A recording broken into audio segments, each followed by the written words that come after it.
በስመ አብ ወወልድ ወመንፈስ ቅዱስ አሃዱ አምላክ አሜን። ስንክሳር ዘወርሃ ግንቦት ዕለት 7 ግንቦት። በዛ ዕለት እዚኣ ቅዱስን ክቡርን አቦ አባ አትናቴዎስ ሐዋርያዊ ናይ እስክንድርያ ሊቀ ጳጳሳት አዕረፈ። ንሱ ቁጽሩ ካብቶም 20 ሊቃነ ጳጳሳት እዩ። እዚ አቦ እዚ ካብ አረማውያን ካብ ውሉድ ሓነፊ ዝበሃሉ እዩ። ንሱ ምስ ደቂ ክርስቲያን ተቐሚጡ ክጻወት ከሎ እቶም ደቂ ክርስቲያን ከም ናይ ቤተ ክርስቲያኖም ስርዓት ክገብሩ ብጾታ ገይሮም ገሊኦም ከም ዲያቆናት ክኾኑ ከለዉ ንሓደ ከዓ ኤጲስቆጶስ ክገብሩ ረኣዮም። ንሱ ከዓ ኣብ ዝጻወትዎ ዘለዉ ጾታ ክእትውዎ ሓተቶም። ንሳቶም ግና ንስኻ አረማዊ ኢኻ ምሳና ኣይንሕውሰካን ኢና ኢሎም ከልእዎ። ንሱ ከዓ ኣነ ከማኹም ክርስቲያን ክኸውን የበሎም። ከምኡ ምስ በሎም ብእኡ ተሓጐሱ እሞ በል ንስኻስ ሊቀ ጳጳሳት ኢኻ ትኸውን ኢሎም ኣብ ትሕቲኡ ከም መንበር ዝመስል ነገር ገይሮም ክሰግዱሉ ጀመሩ። በቲ ግዜቲ ኣባ እለእስክንድሮስ ሊቀ ጳጳሳት በቲ ዘለውዎ ቦታ ክሓልፍ ከሎ ነቶም ህፃውንቲ ክጻወቱ ከለዉ ረኣዮም። ነቶም ምስኡ ዘለዉ ድማ እዚ ህፃን እዚ ክብርትን ልዕልትን ሽመት ክሽየም እዩ በሎም። ኣቦኡ ምስ ሞተ ከዓ ኣባ እለእስክንድሮስ መጺኡ ጥምቀት ክርስትና ኣጠመቖ። ንሱ እውን ገንዘቡ ኩሉ ንድኻታትን ንመሳኺንን ሂቡ ምዚ ኣቦ ኣባ እለእስክንድሮስ ኩሉ ትምህርቲ ቤተ ክርስቲያን ሕጊ ቤተ ክርስቲያን እናተምሃረ ተቐመጠ። ኣባ እለእስክንድሮስ ከዓ ፍቱው ወዱ ገበሮ። መዓሪግ ዲቁና ሸሞኦ እሞ ጸጋ መንፈስ ቅዱስ ተመልአ። ኣባ እለእስክንድሮስ ምስ ሞተ ከዓ ነዚ ኣቦ ኣባ አትናቴዎስ ኣብ ሃገር እስክንድርያ ሊቀ ጳጳሳት ሸምዎ። ጻድቕ ንጉስ ቆስጠንጢኖስ ምስ ሞተ ኣብ ከክንድኡ ወዱ ቆስጠንጢኖስ ነገሰ። ንሱ ሰዓቢ እምነት ኣርዮስ ኮነ። ኣርዮሳውያን ከዓ በዝሑ።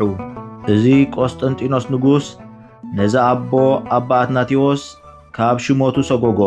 ኣብ ከክንዱ ከዓ ጌርጊሬስ ዝስሙ ካልእ ሰብ ኣብ መንበሩ ኣቐመጠ።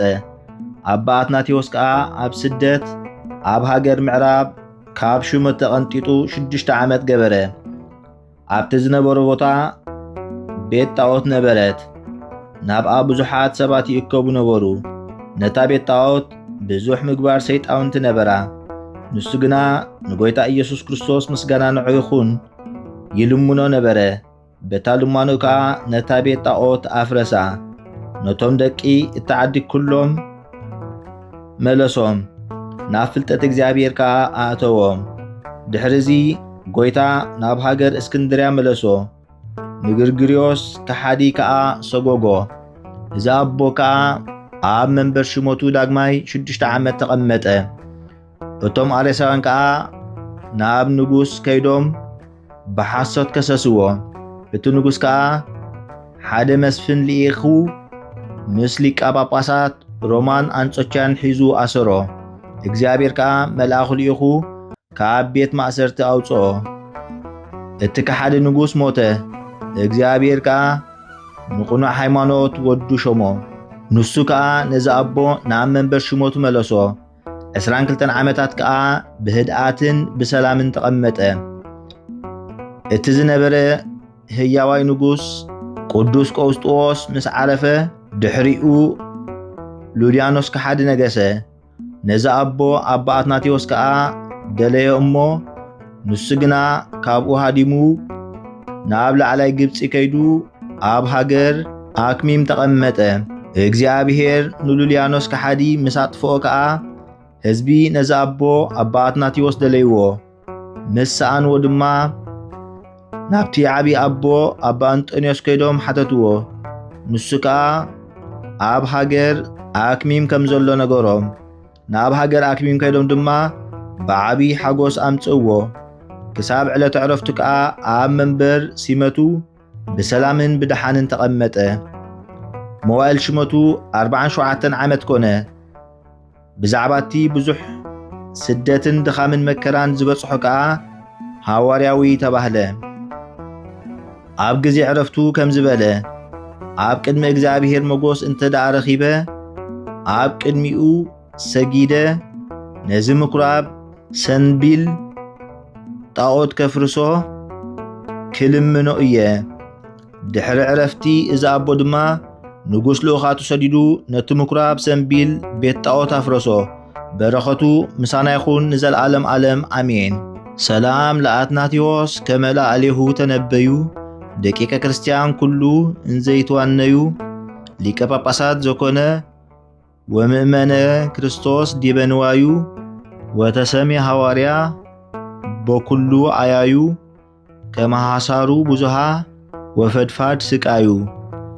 ሰላምና አትናቴዎስ ኣብ ልዕሊኡ ከም ዝተነበዩ ደቂ ክርስቲያን ኩሎም እንዳተጻወቱ ሊቀ ጳጳሳት ዝኾነ እሙን ክርስቶስ ውን ኣብ ኩሉ ገንዘቡ ሐዋርያ ከዓ ተባህለ ብኩሉ ዕይኡ ውርደቱ ከም ዝዓበየ ብዙሕ ውን ስቃዩ።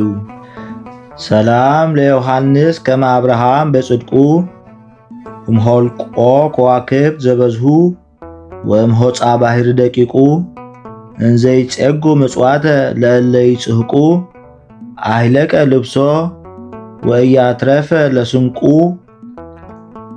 እስከ ነተረክበ ውስተ ግብእ ራቁ። ሰላም ንዮሐንስ ከመ አብርሃም ብጽድቁ ካብ ቁጽሪ ከዋክብት ዝበዝሑ ካብ ሑፃ ባሕሪ እውን ደቁ ምጽዋት እናዓደለ ንዝደለዩ ንዝጭነቁ ክዳውንቱ ወድአ ኣየትረፈን እውን ንስንቁ ክሳብ ዝተረኽበ ኣብ ጉድጓድ ጥሩሑ ወዲቑ። ዘቕረብክዎ ማህሌት ኣዘኻኺረ ኣይላፍ ካብቶም ኣዘውቲሮም ዘገልግሉኻ ኩሉ ግዜ ብዘይ ምዕራፍ እንዳኸንብ ተቐበል ናይ ድኽነተይ መጽሓፍ ዝገበርካ ጎይታ ናይታ መበለት መባእ ውኩፍ ካብ ዘእተውዎ ሃብታማት ናይ ሃብቶም ተረፍ ቅዱሳን ነቢያት ሐዋርያት ውን ሰባኽያን ሰማዕታት ምስ ጻድቃን ደናግል ከዓ መነኮሳት ውን ሄራን ባርኾት ባርኹ ማሕበር እዛ ቅድስቲ ቤተ ክርስቲያን ካብ ዝዓበየ ሽማግለ ክሳብ ዝነኣሰ ህፃን ንዝጸሓፎ ብመጽሓፍ ንዘጸሓፎም ብምድራስ ንዘንበቦ ንዝተርጎሞ ብልሳን ሓዲስ ንቓሉ ውን ዝሰምዐ ብእዝኒ መንፈስ ብጸሎት ኣድዩ ማርያም ዓራቂት ካብ ኩሉ ምበኣስ ኣሕቢሩ ይምሓረና ኢየሱስ ክርስቶስ። ሰላም ንዓኹም ጻድቃን ምስ ሰማይት ዘዕረፍኩም በዚ ሎሚ ዕለት ንዓለም ዘሰነፍኩም ኢኹም ንስኻትኩም ብኩሉ ትዕግስት ኣብ ቅድሚ ፈጣሪ ለምኑ ብኩሉ ሰዓት ብዘይካ ንስሓ ንዓና ከይወስደና ሞት። ሰላም ንዓኹም ናይ ዝዓደት እዚኣ ጻድቃን ኩልኹም ሰቡትን ኣንስትን በብኣስማትኩም ቅዱሳን ሰማይን ምድርን ማሕበር ስላሴ ንስኹም ምእንቲ ማርያም ኣድዩ ዘኩርና ጸሎትኩም ንኽትሕልውና ተማሕጺና ኣሎና ብናይ ክርስቶስ ደም